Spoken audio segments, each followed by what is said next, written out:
దేవుని నామానికి మహిమ కలుగును గాక. ఈరోజు ప్రార్థనలో ఒక అంశాన్ని మనం నేర్చుకోవడానికి ప్రయత్నం చేద్దాం. దేవుడి వాక్యం సెలవిస్తుంది.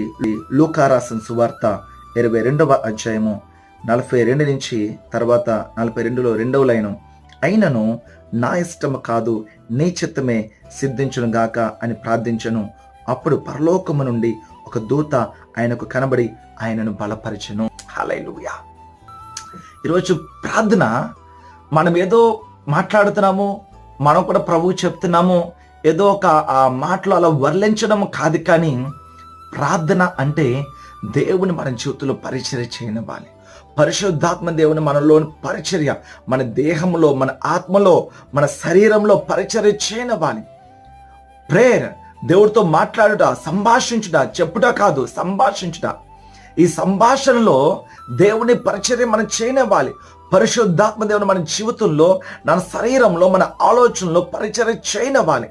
అది నిజమైన ప్రార్థన.